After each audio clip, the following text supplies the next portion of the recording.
নমস্কার, আমি পায়েল আর আপনি দেখছেন ও নিউজ বাংলা। রাজনীতির ময়দান মানেই আমরা অভ্যস্ত তপ্ত রোদ, আকাশ ফাটানো স্লোগান আর একে অপরকে টক্কর দেওয়ার লড়াইয়ে।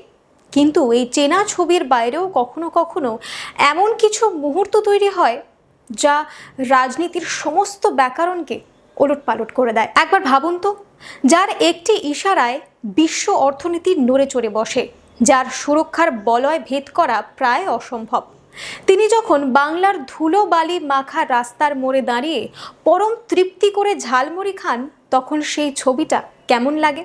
ঠিকই ধরেছেন, আজ আমরা কথা বলছি ভারতের প্রধানমন্ত্রী এবং সারা বিশ্বের অন্যতম শক্তিশালী রাষ্ট্রনেতা নরেন্দ্র মোদীকে নিয়ে।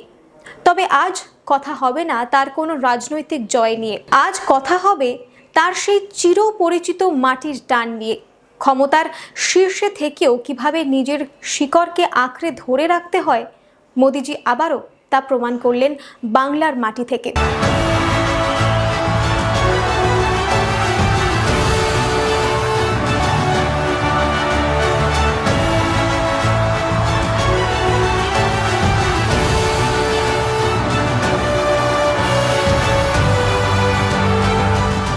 দিনভর ঠাসা কর্মসূচি, একের পর এক জনসভা, লক্ষ লক্ষ মানুষের উন্মাদনা আর প্রোটোকলের বেড়াজাল। শরীরের ক্লান্তি যখন চরমে, তখন অন্য কেউ হয়তো চাইতেই পারেন এসি রুম, নিস্তব্ধতা বা চার্টার্ড প্লেনের আরামদায়ক আসন।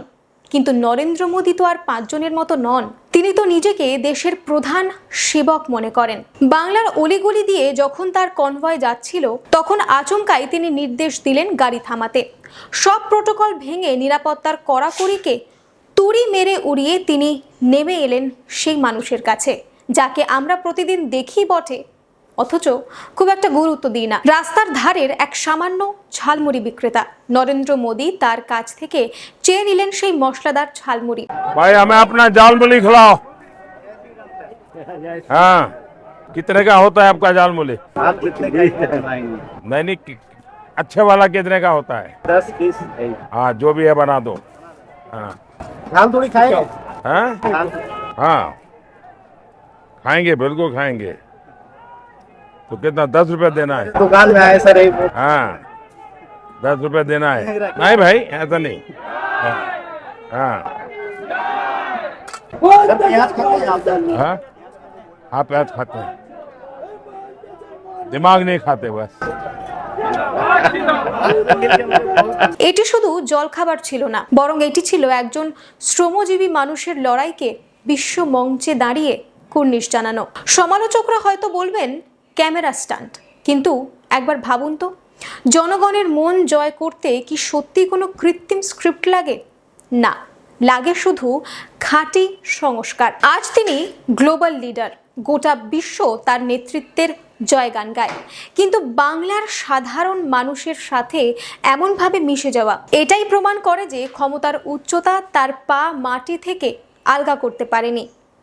এই পার্সোনাল টাচ বা ব্যক্তিগত সংযোগই আসলে সেই মোদি ম্যাজিক, যা তাকে আর পাঁচজনের থেকে আলাদা করে তোলে। বাংলার কৃষ্টি, বাংলার সংস্কৃতি আর সাধারণের মাটির স্বাদকে তিনি যেভাবে আপন করে নিলেন, তা সত্যি বিরল।